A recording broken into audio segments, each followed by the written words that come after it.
எப்படி இருக்கீங்க? சண்டே உங்களுக்கு எப்படி போகுது? ஓகேங்களா? இன்னைக்கு சண்டே வந்து மதியானம் லஞ்ச் மெனு என்ன தெரியுமா? எங்கள் வீட்டில் அருமையான சங்கரா மீன் குழம்பும் சங்கரா மீன் வறுவல் தான் ஃப்ரெண்ட்ஸ். ஓகேங்களா? வாங்க சாப்பிடலாம். நீங்கள் உங்கள் முன்னாடி இதை பாருங்கள், சங்கரா மீன் குழம்பு வச்சுட்டு சங்கரா மீன் வறுவல் வச்சுருக்கேன். ஓகேங்களா? இது செம்ம மசாலாவோட அந்த கிறிஸ்பியோட அந்த மசாலா பிரியாத இதை பாருங்கள், அழகாக அவ்வளோ டேஸ்ட்டாக இருக்கும் ஃப்ரெண்ட்ஸ். ஓகேங்களா? இது எப்படி செய்யலாம், எது செய்யலாம், இது என்னென்ன மசாலா நம்ம ஆட் பண்ணணும்னு சொல்லிட்டு நம்ம வீடியோக்குள்ளே போகலாம். வாங்க போகலாம். ப்ரைஸில் ஆடுங்க. Hi friends, welcome to trending சமையல். இன்றைக்கி நம்ம சண்டே ஸ்பெஷலில் லன்ச் மெனு என்ன தெரியுங்களா? ஒரு அருமையான மீன் வறுவல் பார்க்க போகிறோங்க. சங்கரா மீன் வறுவல். ஓகேங்களா? அதை பாருங்கள், உங்கள் முன்னாடி பாருங்கள், ஒரு 1/2 கிலோ சங்கராவை வாங்கி க்ளீன் பண்ணி மஞ்சத்தூள்லாம் போட்டு வாஷ் பண்ணி அழகாக உங்கள் முன்னாடி வச்சுருக்கேன். இது வந்து எப்படி நம்ம பண்ணணும், இதுக்கு மசாலாலாம் எப்படி போட்டு நம்ம வந்து அது உதிராதபடிக்கு, மசாலா வந்து வெளியே வராதபடிக்கு நல்லா இது மேலெல்லாம் நல்லா இது பண்ணி மசாலா அப்ளை பண்ணி எப்படி போடுறதுன்னு சொல்லிட்டு நம்ம வீடியோக்குள்ளே போகலாமா? வாங்க போகலாம். இப்போ ஃப்ரெண்ட்ஸ், சங்கரா மீன் வறுக்கிறதுக்காக நம்ம வந்து மசாலா ஆட் பண்ணிக்கலாம். இப்போ வந்து நான் வந்து குழம்பு மிளகாத்தூள், இதில் வந்து மஞ்சத்தூள், தனியாத்தூள், மிளகாத்தூள் எல்லாமே கலந்துருக்கு ஃப்ரெண்ட்ஸ். ஓகேங்களா? அதனால் வந்து நான் குழம்பு மிளகாத்தூள் எடுத்துக்கிட்டேன். உங்ககிட்ட வந்து குழம்பு மிளகாய் தூள் இல்லைன்னா பிளெயின் மிளகாத்தூள் கொஞ்சம், தனியாத்தூள் கொஞ்சம், மஞ்சத்தூள் கொஞ்சம், அதை போட்டுக்கோங்க. இப்போ வந்து நான் வீட்டு எல்லாமே சேர்த்து இதில் அரைச்சி வச்சுருக்கனால குழம்பு மிளகாத்தூள் இது ஓகே பண்ணிக்கலாம். அடுத்தது வந்து கொஞ்சம் சால்ட்டு,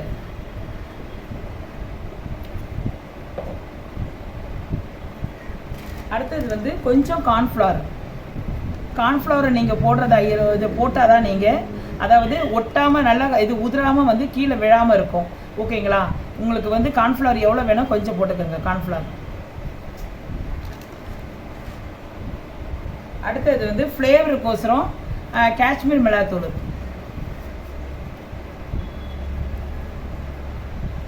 இது ஃப்ளேவருக்கோசரம் தாங்க, இது காரம் இருக்காது.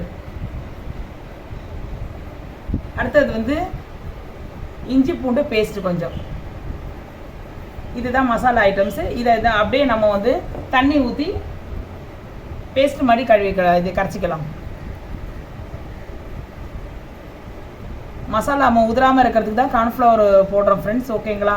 உங்களுக்கு பிடிச்சிருந்தா போட்டுக்கோங்க, ஏன்னா அது உதிராமல் இருக்கிறதுக்கு, இல்லைன்னா விட்டுருங்க. இப்போ கொஞ்சோண்டு மிளகுத்தூள், பெப்பர் தூள் ஆட் பண்ணிக்கோங்க ஃப்ரெண்ட்ஸ். ஓகேங்களா? நான் முதலே போட மறந்துட்டேன். இப்போ பெப்பர் தூள் கொஞ்சம் நல்லா போட்டுக்கோங்க. பெப்பர் தூள் வாசம் தான் நல்லாயிருக்கும் மீன் ஃப்ரை பண்ணுறதுக்கு. அப்படியே போட்டு நம்ம இது பண்ணிக்கலாம், மிக்ஸ் பண்ணிக்கலாம். இப்போ ஓகே ஆயிடுச்சு ஃப்ரெண்ட்ஸ். ஓகேங்களா? நல்லா இதை பாருங்க, இந்த பதத்துக்கு நல்லா கரைச்சி வச்சுக்கோங்க. ஓகேங்களா? இப்போ வந்து நம்ம என்ன பண்ணணும், இப்போ மீன் இருக்கு இல்லைங்களா, அது பாருங்கள், இந்த மீனை வந்து நம்ம வந்து ஆல்ரெடி வந்து நம்ம ஸ்லேஸ் போட்டு வச்சுருக்கோம். அந்த மீனில் வந்து அப்படியே மேலே நல்லா அந்த ஸ்லேஸ்லலாம் உள்ளே போகிற மாதிரி நம்ம கட் பண்ணி வச்சுருக்கோம் பாருங்கள். உள்ளே போகிற மாதிரி எல்லாத்தையும் வந்து மீன் துண்டை போட்டு நல்லா வந்து உதிராதபடிக்கு இது பண்ணி வச்சுக்கோங்க. எல்லா மீன் துண்டும் இப்படி போட்டு நல்லா இது பண்ணிக்கோங்க. அந்த இதில் எல்லாம் இந்த ஹோல்ஸ் இருக்கு இல்லைங்களா, அதிலெல்லாம் நல்லா போடுங்க. அப்போ தான் வந்து மசாலா உள்ளே இறங்கும். அப்படியே நம்ம எல்லாத்தையும் நம்ம வந்து அப்படியே நம்ம மசாலா போட்டு நம்ம இது பண்ணி வச்சிடலாம்.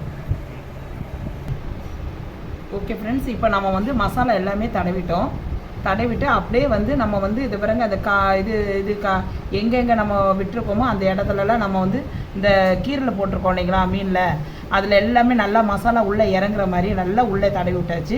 இந்த வால் பகுதி எல்லா இடமும் நல்லா தடவிட்டு கிட்டத்தட்ட இது வந்து கிட்டத்தட்ட ஒரு 1/2 hour இல்லைன்னா 1 hour கூட ஊற வச்சுக்கலாம் ஃப்ரெண்ட்ஸ். ஓகேங்களா? நல்லா ஊற தான் இந்த மசாலா உள்ளே இறங்கி நம்ம மீன் எடுத்து சாப்பிடும் போது வாய்க்கு அவ்வளோ ருசியாக இருக்கும். ஓகேங்களா? ஒரு 1/2 hour இல்லைன்னா 1 hour. ஓகேங்களா? இது அப்படியே ஊறட்டும். நம்ம ஊறிட்ட பிறகு நம்ம ஃப்ரை பண்ணிக்கலாம். இப்போ நம்ம வஞ்சிர மீன் அப்படியே பொரிச்சிடலாங்க. இப்போ ஒரு பேனில் வந்து இப்போ நான் வந்து என் ஆயிலை ஊற்றிருக்கேன். ஆயில் கொஞ்சம் நல்லா சூடாயிடுச்சு. இப்போ நம்ம வந்து வஞ்சர மீன் போட்டுக்கலாம். நல்லா ஒரு 1 மணி நேரம் கிட்ட ஊற வச்சிருக்கிறேன் ஃப்ரெண்ட்ஸ். ஓகேங்களா? எவ்வளோ நேரம் ஊறுதோ அவ்வளோ டேஸ்ட்டாக இருக்கும். நான் வந்து 1/2 மணி, உங்களால் முடிஞ்சிச்சுன்னா நீங்கள் வெளியவே இது ரூம் டெம்பரேச்சரில் வைங்க.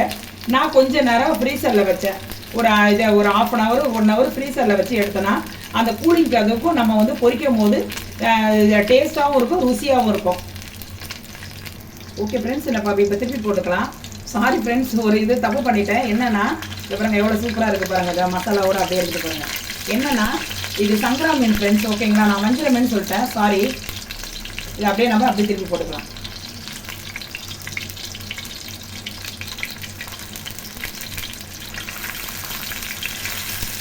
இதை பாருங்க அப்படியே இந்த மசாலாலாம் அப்படியே இருக்கு பாருங்க. இப்படி தான் வறுக்கணும் ஃப்ரெண்ட்ஸ். எல்லா மீனும் இப்படியே போட்டு போட்டு எடுத்துடலாம்.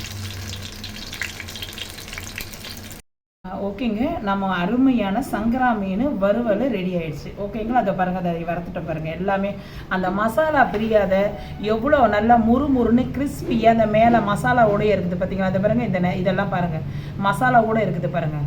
இதெல்லாம் வந்து எவ்வளோ நல்லா இருக்குது பாருங்கள். அதுக்கு தான் நம்ம கார்ன்ஃப்ளவர் மாவு போடுறதுனால நம்ம மசாலா பிரியாது. உங்களுடைய சாய்ஸு, நீங்கள் கார்ன்ஃப்ளவர் மாவு உங்களுடைய இஷ்டம். நீங்கள் போடுறதா இருந்தாலும் போடலாம், இல்லைன்னா ஸ்கிப் பண்ணிடலாம். ஓகேவா ஃப்ரெண்ட்ஸ். இது வந்து இப்போது சண்டே வந்து மதியான லஞ்ச் மெனுவில் அருமையான மீன் குழம்பு அண்டு மீன் வறுவல், ஓகேங்களா. அருமையான இதை செஞ்சுருக்கிறேன். இதில் நீங்களும் செய்து பார்த்து எப்படி இருக்குதுன்னு சொல்லிட்டு கமெண்ட் செக்ஷனில் எனக்கு கமெண்ட் போடுங்க ஃப்ரெண்ட்ஸ், ஓகேங்களா. இந்த வீடியோ உங்களுக்கு பிடிச்சிருந்தா லைக் பண்ணுங்கள், சப்ஸ்கிரைப் பண்ணுங்கள், ஷேர் பண்ணுங்கள். ஓகே ஃப்ரெண்ட்ஸ், பாய்.